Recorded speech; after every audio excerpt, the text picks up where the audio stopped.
সালটা 1989। সকাল সকাল রশিদ ঘটকের আগমনে হেমলতা ভীষণ বিরক্ত হন। তিনি বারবার পই পই করে বলেছেন, পদ্মর বিয়ে আমি এখনই দিব না, পদ্মকে আমি অনেক পড়াবো। তারপরও রশিদ উদ্দিন সপ্তাহে সপ্তাহে এক এক পাত্রের খোঁজ নিয়ে আসে। মেয়ের বয়স আর কতই বা হলো, মাত্র 16। শামসুল আলমের মেয়ের বিয়ে হয়েছে 24 বছরে, পদ্মর বিয়েও তখনই হবে। পদ্মর বিয়ে হবে পদ্মর পছন্দ মতো। হেমলতা রশিদ উদ্দিনকে দেখেও না দেখার ভান ধরলেন। রশিদ একদলা থুতু ফেললেন উঠোনে। তারপর হেমলতার উদ্দেশ্যে বললেন, বুঝছো পদ্মের মা, এইবার যে পাত্র আনছি একবারে খাঁটি হীরা। তারপর হেমলতা বিরক্ত ভরা কণ্ঠে জবাব দিলেন, আমি আমার মেয়ের জন্য এখনই পাত্র চাইনি। তবুও বারবার কেন আসেন আপনি? যুবতী মাইয়া ঘরে রাখুন বালা না। তারপর হেমলতা বললেন, মেয়েটা তো আমার, আমাকেই বুঝতে দেন না। হেমলতার কণ্ঠে বিরক্তি ঝরে পড়ছে। রশিদ অনেক চেষ্টা করেও সুবিধা করতে পারলেন না। ব্যর্থ থমথমে মুখ নিয়ে সড়কে পা রাখেন। প্রতিদিনই কোনো না কোনো পাত্র এসে হাতে টাকা গুজে দিয়ে বলবে, মোর্শেদের বড় ছেড়িডারে চাই। রশিদ নিজে নিজে বিড়বিড় করে আওড়ান, গ্যারামে কি আর কোনো সেরি নাই? এই একটা সেরিরেই কেন সবার চোখে পড়তে হইব? চাইলেই কি সব পাম যায়? পূর্ণা স্কুলের জামা পরে পদ্মজাকে ডাকলো, আপা, এই আপা, স্কুলে যাবি না? আপারে।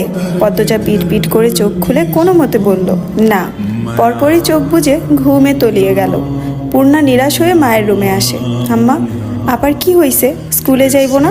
হেমলতা বিছানা ঝাড়া রেখে পূর্ণার দিকে কড়া চোখে তাকান। রাগী স্বরে বলেন, যাইব কি, যাবে বলবি। পূর্ণা মাথা নত করে ফেলল।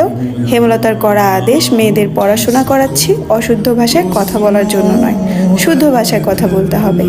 পূর্ণা মাথা নত করে দেখে হেমলতা তৃপ্তি পান। তার মেয়েগুলো মন্যতা চিনে খুবই অনুগত। তিনি বিছানা ঝাড়তে ঝাড়তে বলেন, পদ্মের শরীর ভালো না, সারা রাত পেটে ব্যথায় কাঁদছে, থাকুক, ঘুমাক।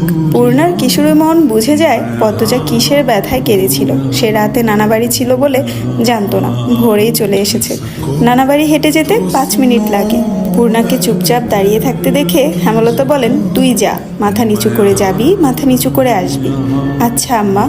পূর্ণা রুমে এসে আয়নার সামনে দাঁড়ালো, নিজেকে খুঁটিয়ে খুঁটিয়ে দেখলো।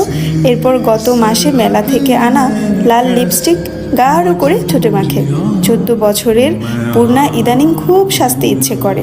হেমলতা সেজেগুজে স্কুলে যাওয়া পছন্দ করেন না বলে পূর্ণা আগে থেকে লিপস্টিক মাখেনি। টিনের দেয়ালে কাঠের ঘড়ির কাঁটায় 10টা বাজলো মাত্র, এখনো পদ্মজা উঠল না। হেমলতা মেয়েদের রুমে ঢুকেন। পদ্মজা 2 হাত ভাঁজ করে ঘুমাচ্ছে। জানালার পর্দা ভেদ করে আসা আলতো পেলব রৌদ্রের স্পর্শে পদ্মজার মিশ্রণ পাতলা ঠোঁট, ফর্সা ত্বক চিকচিক করছে। হেমলতা বিসমিল্লাহ বলে 3 বার ফু দেন মেয়ের শরীরে। গুরুজনরা বলেন, মায়ের নজর লাগে বেশি, নজর